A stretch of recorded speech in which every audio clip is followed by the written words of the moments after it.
Karibu katika episodi ya 6. Mwamba Dojun alishapewa maelekezo kuwa anatakiwa kuileta nafsi ya bidada kwa kumlazimisha aweze kusaini katika ile karatasi, na alipoguswa tu bega nyeti zake hazikupotea, lakini Mwamba alijikuta amerudi moja kwa moja mpaka kitandani, na hapa alirudishiwa ujana wake. Na Mwamba Dojun alipoweza kurudi nyumbani alishangaa kumwona Mr. Lee akimwita kwa jina la Don Chang, lakini akamwonya sana Chairman Lee kwamba asije akamwita tena kwa jina hilo, ila iko siku atakuja kuisoma namba kwa kufanya kosa kama hilo. Sasa Mwamba Taikang alikuwa akitembea katika mitaa na akahisi kuna hatari fulani, na kumbe kwa wakati huo yule bidada Seojo alikuwa akimfuatilia. Lakini kuna mwanamke mmoja mzee sana alikuwa akitembea katika mitaa, na mara ghafla tu Mwamba Taikang akaweza kumkaba mwanamke huyu, ila huyu mwanamke alikuwa akicheka vizuri tu, na Mwamba akaanza kumkaba huyu mwanamke, mkaba sana. Mwisho wa siku huyu mwanamke akabadilika na kuwa binti mdogo kati ya miaka 20 hivi, kisha baada ya hapo akamrushia umbali mrefu na yule mwanamke akabadilika na kuwa mzee tena. Halafu haya yote yalikuwa akishuhudiwa na bidada Seocho, mpaka alijikuta anaangusha vitu vyake chini kwa sababu hakuamini kwamba Mwamba angelikuwa na nguvu za ajabu namna ile. Na bidada Seochong alipoweza kurudi nyumbani, basi alikunywa dawa za kuweza kuondoa maumivu, na hapa akawa anahisi labda alikuwa anaona maruelue. Na Mwamba Dojang alikuwa ameushika ule mkataba wake, anataka kwenda kumuuzia bidada apige tu saini hapo. Kutokana na hali ngumu yake ya maisha, basi anaamini bidada atakwenda kuiuza roho yake kirahisi kabisa. Na siku ya leo bidada alikuwa akielezwa ukweli mzima kuhusiana na Mwamba Donkyo, na akasema kwamba huyu jamaa bana roho yake alishaiuzaga kwa mashetani, na yule Mwamba ambaye ni kiongozi wake ni shetani piwa kabisa. Nani huwezi kuamini, na aliyekuwa anayeongea haya ni meneja wa yule shetani. Yule Mwamba Donjong anaelekea nyumbani kwake katika ile nyumba yake ya zamani, akakutana na dogo Ruka. Huyu Ruka bana ametoka hospitali siku ya leo, lakini amefika katika nyumba hii na lengo lake ni moja tu, aje kumuona baba yake. Lakini Mwamba Donjong akasema, utaendelea kuwa mjinga mpaka lini wewe? Baba yako nilikwambia kwamba hayupo kwa sasa hivi, ilizika kwamba mimi una kaka yako basi. Mwamba Donjong akawasha gari yake na kuanza kuondoka. Ruka alimfukuzia sana, naomba unionyeshe babangu yuko wapi, lakini bado tu Mwamba alizidi kukimbiza gari, na Ruka alijikuta amechoka mpaka akawa amepiga magoti katikati ya lami. Hasa Mwamba Dojong akabidi kumpigia bidada simu, lakini alipompigia bidada akasema, nimeujua ukweli mzima ya kwamba wewe ni Don Cha, na tena unashirikiana na shetani moja mkubwa, na nafsi yako uliuza kwa shetani. Na wakati huo dogo Ruka akawa amempigia Inkyang na akamwambia kwamba kakangu anihitaji tena bana, ameendesha gari na kuondoka zake. Hasa wakati bidada Inkyang anaendelea kumshauri dogo atulie akili yake asiendelee kuwa na papala, lakini wakati huo akaweza kumuona bidada akiwa yuko ng'ambo kidogo ya barabara, akataka kuendelea kumfuata pasipo kuzingatia alama za barabarani. Bidada Inkyang akaendelea kumwambia Ruka, naomba usinisogelee tafadhali, lakini hata kabla hajamaliza kuongea kuna traki moja ikaja ikamgonga Ruka na akaanguka chini. Bidada Inkyang alilia sana akiwa anahitaji msaada wa ambulance, lakini wakati huo Mwamba Taikang alikuwa akishuhudia hii scene nzima. Akataka kwenda pale katika eneo la tukio, lakini akawa ameitwa jina lake, na kumbe alikuwa ni malaika kutokea kwa Mungu akisema kwamba Taikang, usiingilie kabisa mifumo ya ulimwengu, watu wanakufa na wanajua wapi wanakoelekea. Lakini Mwamba Taikang akasema kwamba hatima ya Ruka tayari ishabadilishwa kutokea jana, kwa sababu kakaangu aliweza kumtibia hospitalini, hamjajali juu yake, lakini nataka kujali juu yangu, mimi nakwenda kumsaidia. Yule malaika akajitokeza mbele akiwa ameshika upanga,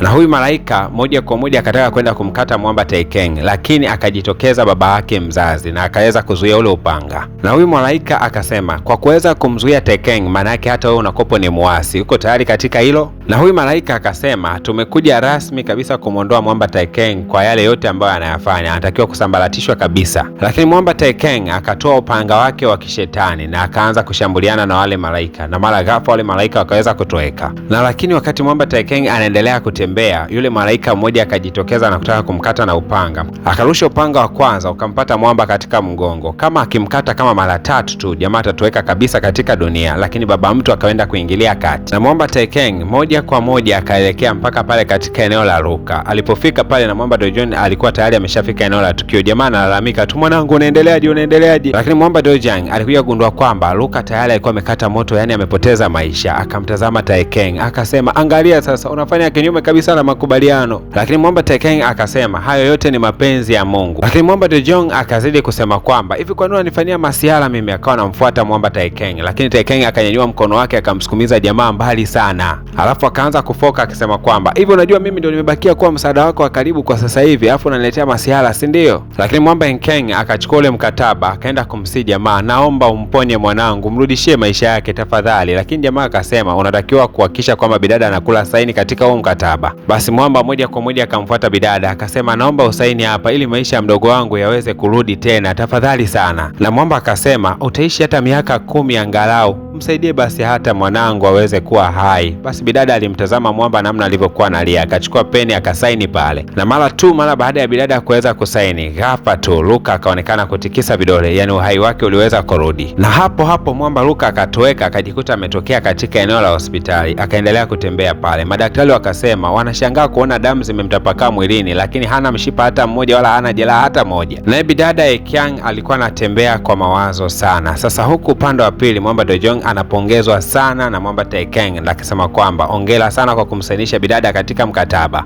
Na huku tabia ya bidada Ekeng ilibadilika sana kutoka tu siku alipoweza kusaini ule mkataba. Tabia yake ikawa mbaya tena mpaka mbaya sana. Kwanza akawa jeuri, akawa ni mtu ambaye hana huruma hata kidogo, yani kama anakudai basi anaweza akakufunga mpaka gerezani. Alianza kuleta jeuri mpaka ofisini, akaendelea kuwajibu mabosi wake kama vile anavyotaka yeye, ni mara tu baada ya kuweza kuiuza nafsi yake. Alafu taarifa zikamfikiria Mwamba Dojan kwamba bidada nafsi yake imeweza kuchukuliwa na yule shetani. Bidada anafanya mambo ya ajabu tu ofisini hata hayaeleweki. Basi Mwamba akamfuata Ekeng akamwambia, naomba bidada arudishiwe nafsi yake, alafu mimi hapa nafsi yangu ndio ipelekwe kwake. Nipo tayari hata kufa dakika hii, lakini bidada Ekeng nafsi yake iweze kurudi. Mwamba Ekeng akacheka sana akasema, unajua binadamu mnajichanganya na mnajisahau. Embu niambie, uko upande wa Luka mtoto wako ama uko upande wa bidada Ekeng? Wapi unataka nilitoe tatizo na nilihamishie upande upi? We niambie kati ya hao wawili, nitoe wapi tatizo nilihamishie kwa mwingine ama mwingine nilihamishie kwa yupi? Hili ni swali ambalo lilikuwa gumu sana kwa Mwamba kuweza kujibu. Akapiga mpaka makofi akasema, umeona sasa, umemchagua mtoto wako, mapenzi kitu gani bana?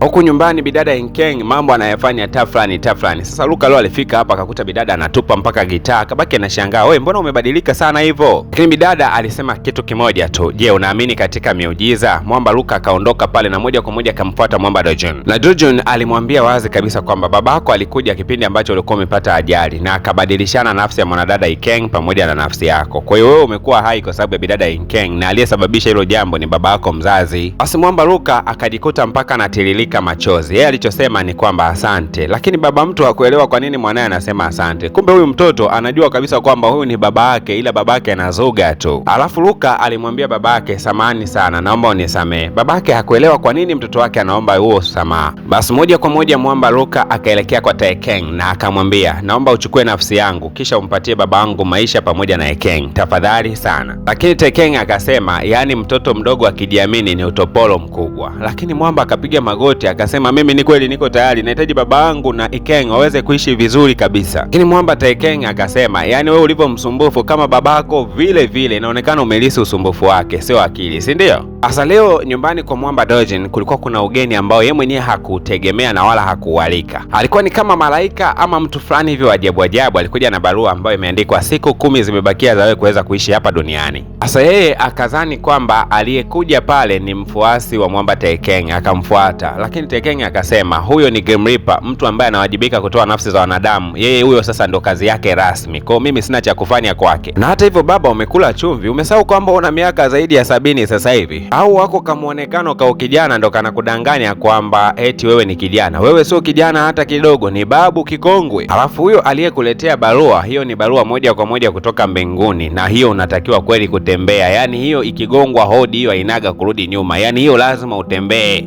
Mwamba Dojong alishangaa sana mambo yanavyoenda hapa duniani, akasema mimi hata nikija kuwa mzimu na hapa kwamba sitowasamea watu, ndapigana nao, haiwezekaniki tunaendeshwa namna hiyo bwana. Lakini baba yake na Mwamba Ekeng leo alimtembelea mwanae, akasema sio vizuri wala si jambo jema kupambana na Mungu. Lakini Ekeng akasema nitakwenda kumthibitisha kwamba Mungu anakosea. Babake akamwambia Mungu ana nguvu sana, cha kufanya nirudisha nafsi za watu wote ambazo umewahi kuzichukua, alafu uepuke adhabu kali ambayo inaweza kuja kupata kwa kuwa na nafsi za watu. Babake akasema kwamba nimekuja katika ulimwengu wa wanadamu kuja kukutafuta wewe, lakini Taekeng aliposikia kauli hiyo alilalamika akasema, kutoka nilipokuwa mdogo ulikuwa ujali juu yangu wewe. Na baba mtu hakuongea maneno mengi, akasema nisamehe kwa kuwa nilikuwa sijali juu yako. Sasa Mwamba Dujang akiwa yuko nyumbani akawa anatazama ile barua yake iliyoandikwa siku 10 zimebakia yaweze kupoteza maisha. Jamaa akaanza kuwaza ni kitu gani anaweza akakifanya ndani hizi siku 10 angalau aondoke duniani akiwa ameacha rekodi nzuri. Kwanza akamfuata yule meneja wa Mwamba Taekeng akasema, samani, nataka kujua ni wapi ambapo Mwamba Taekeng anapelekaga nafsi za watu wote ambao wanawachukua. Lakini meneja akasema, hata nikikwambia hauna nguvu wala hata uwezo wa kugusa hata nafsi moja kuweza kuitoa pale. Najua lengo lako ni kuchukua nafsi ya bidada Taekeng uweze kumrudishia. Bado mambo yanapamba moto. Hatuwezi tukajua kwamba je, jamaa atafanikiwa au hatofanikiwa. Tukutane katika episode ya mwisho ambayo itakuwa ndio final ya tamthilia yetu. Kumbuka kwamba tunakwenda kuhitimisha tamthilia hii na tunakwenda kuanza mpya leo. Okay, mbele yako ni wana PVP Media Group. Hawa ni waigizaji rasmi kabisa wa PVP Media Group na wako wengi zaidi ya hawa, lakini pia tunatamani kuongeza idadi yetu kwa maana ya series ambazo tunakwenda kuzishuti kuanzia sasa hivi zitahitaji watu wengi kidogo. Kwa hiyo ni muhimu sana wewe ambaye una kipaji cha kuigiza na unatamani kuungana na sisi ukatutafuta inbox ili kuweza kupewa utaratibu namna gani unaweza kujiunga na sisi ili uweze kuingia katika makambi yetu na rasmi kabisa uanze kutimiza ndoto zako za kuigiza. Kikubwa tu hakikisha kwamba kweli una kipaji cha uigizaji na unapenda kuigiza. Ni check inbox kupitia nambari yangu ya simu kama unavyoweza kuiona chini hapo ya screen ili uweze kuungana nasi katika kazi mpya ambayo inakwenda kuanza mwezi huu.